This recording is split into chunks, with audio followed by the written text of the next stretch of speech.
Hi, I'm Cara. I am the bassist and the band leader of the group. I'm Jerry. You can call me Jerica or Ikay or Je. Yun, I play the guitar for the band and I sing also, like them. Yun yung role ko. My name is Princess and I'm the violinist in the band and my role is the violinist in the band. I'm Mariel Gian B. Bondoc. Ako yung drummer ng Rouge. And parang ako yung baby sister nila kasi ako yung pinakabata. Kaka-18 ko lang. Sila mga 20 plus na. Okay, Rouge basically is an all-female band that's composed of 4 beautiful women who could sing and play, at the same time empowering girls, in that sense, girl power. Let's face it, nowadays, medyo ano yung rock and roll scene or the pop rock scene, medyo majority of those are men. They're a brand new group. It's like a year and a half pa lang sila nabuo. And awa ng Diyos, medyo masipag naman sila. Ang masasabi ko na sa kanila is they're well bonded with regards not only with music but also with friendship. I think because maganda rin kasi yung passion nila na pare-parehong gusto nilang gawin gusto nilang gawin tong with their band.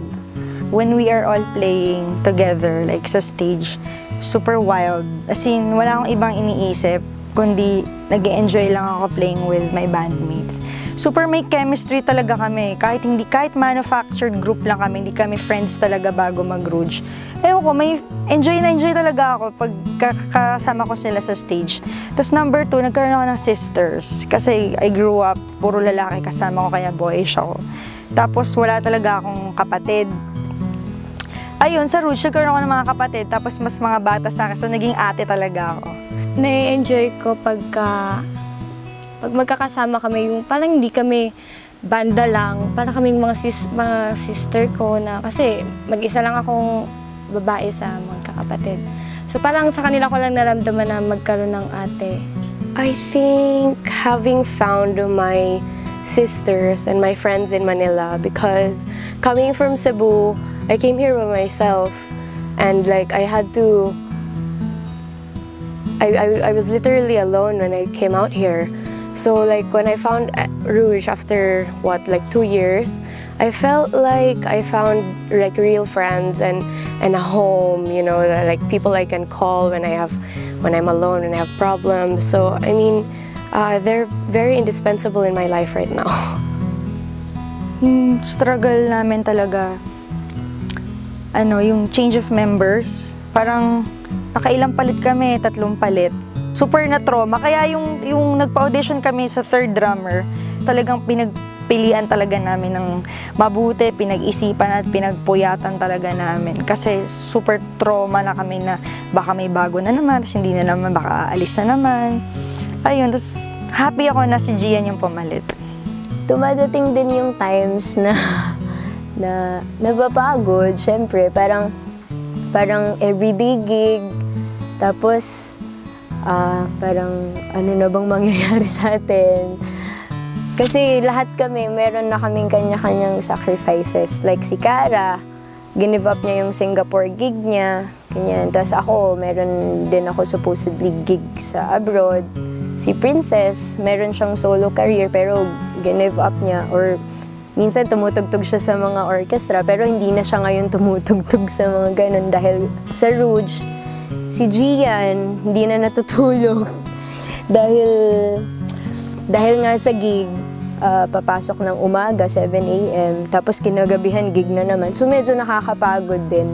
The biggest challenge would probably have been having to change members, I guess, because that meant that we would have to start over again, like learning songs with a new member, re-recording the tracks, getting to know another person, like parang it's the first time again, and then, you know, like, so that's the biggest challenge for me, that I see that we experienced as a group. The rehearsal part was really difficult at first because they don't really know each other at first. Then they had to study all the songs. Sabi ko, you can't really gig yet until you get like three to four sets of songs that you could really play them by heart, because you can't really cheat, because you can't read the lyrics and the chords at the same time, or the melody, memorizing the melody at the same time. So there are like 4 factors kagad playing at play. It's memorizing their lyrics, the chords, the progressions, and playing together. So yun pa lang. At kailangan maganda sila while playing them. So yun ang naging factor na it was a challenge, but I think they pulled it off. So we thought of a concept na parang maiba kaya. Sige, let's give them female performers with regards that not only they could be beautiful, not only they could really sing, but also they could really play their instrument at the same time. Then number 1, parang kami yung maangkin talaga namin na sing and play band kami. Normally, may rhythm section, tapos may vocalist. So ito, very challenging talaga kasi you have to sing and play at the same time. Tapos kung hindi ka naman nagsising, hindi ko yung wala kang part, at least nagbaback up ka, may sumasama ka sa nag-harmonize, nagaganyan. So yun pa lang, naiiba na kami sa ibang grupo. Kumbaga, tsaka girl power, yun nga, all girl band. Tapos wala sa itsura namin, pero talagang kaya namin talaga i-rock yung stage talaga. Bukod dun sa passion to do this, we all sing and play. I think that is our unique selling proposition. Balanced kasi talaga eh. As in, like ako, hindi naman talaga ako guitarist, pero singer ako talaga. Then si Cara, singer talaga siya, hindi talaga siya bassist. So, hindi kami nag-instrumento, kumakanta lang kami.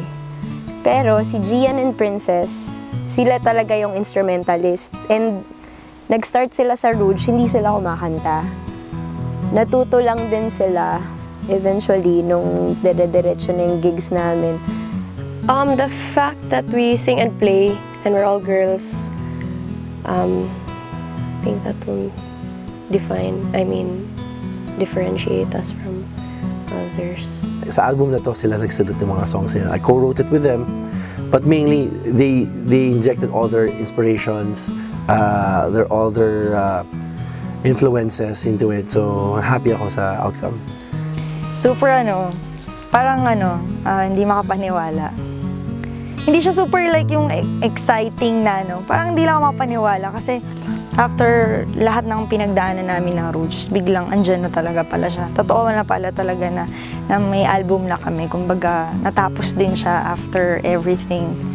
Ayun, pero super thankful ako kay God. Tapos sa management, sa buong band na hanggang sa dami ng pinagdaanan namin, kumbaga, nilaban namin, niraos talaga namin. Tapos ito na nga talaga yun. So, happy ako. Excited kasi nung sumali ako dito, akala ko normal lang, parang gig lang kami, ganyan. Tapos, ayun, magkaka-album na kami. I-launch na kami sa November 10. Ayun. Na-excite. Hindi ko alam eh. Siyempre, lahat kami natutuwa kasi ito na, lahat, lalo-lalo na sila ate. Kasi ilang taon na rin sila naghintay. Papalit-palit sila ng drummer. Tapos, ito na, ngayon, matutuloy na. Masaya naman kami. Lalo na ako kasi nabuo na yung Rouge. Kasama ko. Siyempre, very excited and very proud of myself and the girls and the whole team that put it together. We worked so hard on it. So I'm excited for it to come out. Also, at the same time, I'm afraid because that's the bridge that we wanted to cross. And what's after that? It makes me anxious, but masaya! Oh my gosh! Masaya-saya ko! Masaya kami kasi hindi lahat ng banda nabibigyan ng opportunity na ganito. Ang saya lang. kasi nung nabuo yung Rouge, ang bilis talaga ng pangyayari. Parang hilaw, mabilis pero hilaw. Kumbaga, itong time na to, I think this is it. Basta, ang saya-saya ko nung nakita ko yung yung poster, yung album cover. Parang inisip ko, oh my gosh, ito na ba yun? Ito na yun, saya. Tapos ayun, na-proud din ako kasi ang tagal nang inaantay ito ng mga kamag-anak ko. Ayun, so yun. Nakaka-proud, masaya. Hindi ba halata? Ano ba yan? Favorite song? Slurpee Boy. It's the me song, I guess, because I wrote most of it. Lahat, syempre, kasi halos lahat talaga, I mean, part ako na nagsulat eh. Tutuwa ako talaga na may contribution din ako sa lyrics ng Rouge.